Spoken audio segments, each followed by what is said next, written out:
OnSong is designed to work best with text-based lyrics and chord charts because it gives you the ability to make them work for you.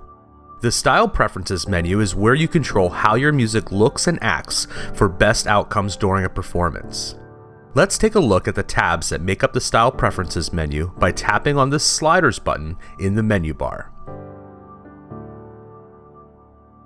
The Document tab is where you design the look of your page. Let's start at the top.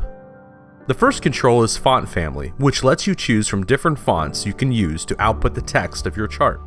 Here we could choose from Georgia, Helvetica, Courier, or Marker. The next section is Mode. You may notice that nothing is selected, which means we're using the default view, which is paper. Tap on Dim to lower the contrast of colors slightly. Tap on Sepia to warm those shades of gray, or tap on Sky to overlay a blue tint. These settings can be useful for users with visual stress disorders to make the page more readable. To the right of the mode is this icon, which you can use to toggle low light mode. This is set system-wide, and you'll notice that it applies those changes to the mode you've selected too. You can learn more about low light mode in the tutorial video found at onsongapp.com/videos/lowlight. Under the mode section is Page. Here's where you set the size of the virtual page, which affects the size of fonts you select. You can also choose between portrait and landscape orientation on the right side. Then here we have margins with default sizes already selected. You can also change the scale of the footer in relationship with the font size of the document, or toggle the footer on and off.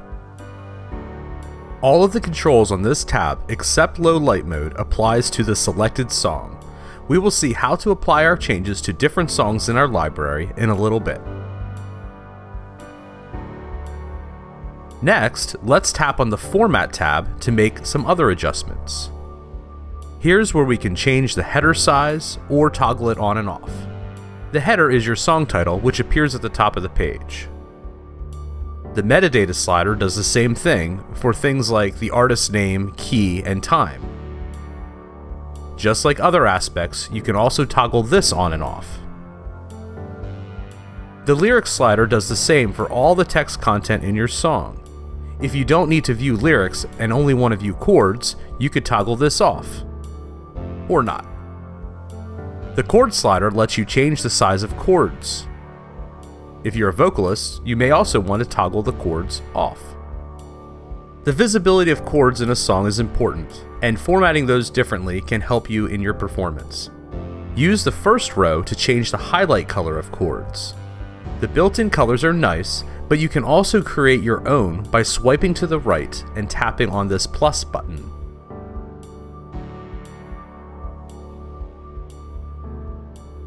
If you prefer the color of the chord font to be different, you could choose a color swatch in the font color section. And of course, you can combine these two options. Lastly, you can toggle bold and italic on and off to make your chord stand out even more.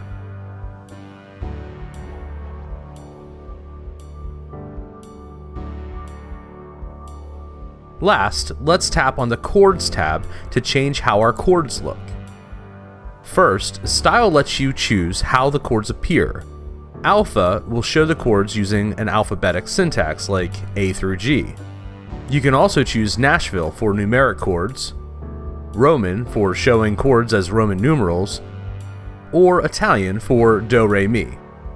Let's stick with Alpha for now. The key control is where you determine the key you want to view the song in. This will transpose the song as it is written in the song editor. This also affects the key that your songs are organized by in the Songs menu. Simply tap on a key button to transpose. You can change how this control appears in the menu by tapping on this wrench icon in the upper left corner to open Settings for the Chords tab of the Style Preferences menu. Most of these options affect the default settings for newly imported songs, but I'd like to highlight two settings that change the key transposition control. First is theoretical keys. By default, OnSong will show you standard keys like B flat, but if you want to have the option to subtly break music theory and pick A sharp, turn this option on. This will add an additional row to the button transpose controls. This is useful if you would like to show notes as sharp instead of flat. The other option is transpose control. This lets you choose how to pick keys in the menu. The default is buttons adjacent, which places the keys in order of sharp and flat counts. You can change this to buttons chromatic, which places them in alphabetical order instead. Both of these options will use buttons to change the key. So if you like the way OnSong worked in the past, you can also change to the slider option. Capo is used to modulate your song to show you the chords to play when a capo is applied. For instance, if the song's key is set to D and you capo 2, then OnSong will display chords in the key of C, since the capo will modulate the songs back up 2 half steps. You can adjust the capo with this slider, or toggle the capo on and off with this power button on the right. You can learn more about how to use capo effectively in OnSong at onsongapp.com/videos/capo. Diagrams let you determine how large chord diagrams appear on the page. By default, OnSong will show 6 diagrams across the page. You can also toggle diagrams on and off with this power button here. The controls below let you choose the instrument for the chord diagrams and where they appear.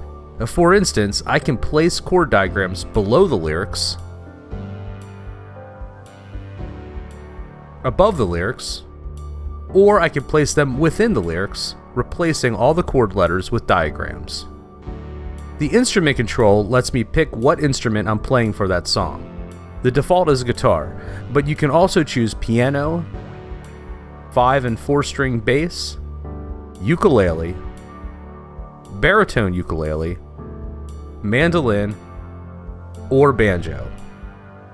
Please note that diagrams for piano are twice as wide as others. The Style Preferences menu is great for designing the look and function of a chord chart for a specific song, but what if you want to apply those preferences to other songs? To do that, tap on the 3 dots in the upper right corner to open the Apply Styles menu. This menu gives you options for where the style should be applied. First, you have Books and Sets. You can tap on a book to apply the style to all songs in that book. You can tap on a set to apply the styles to songs in that set. You can also opt to apply the style to all songs in your library with this All Songs option. Or you could change the default style for newly imported songs by tapping on this Future Songs option. The versions section is a little trickier to understand. OnSong has the ability for a song in your library to have different styling in a book or set if you've enabled separate styles in that book or set, or if you've changed the default behavior in settings. That being said, if you're in a set or book and have made changes that you want to apply to the original song in the master library, tap on Original Version. If you want to apply changes you've made to styles found in any book or set that may have a different style, choose All Versions. And lastly, we have the Reset Style option at the bottom. This lets you just revert the song's style back to the default settings you have in the app. I hope that gives you a sense of the power of the Style Preferences menu in OnSong. If you have any questions, be sure to contact us at onsongapp.com/support.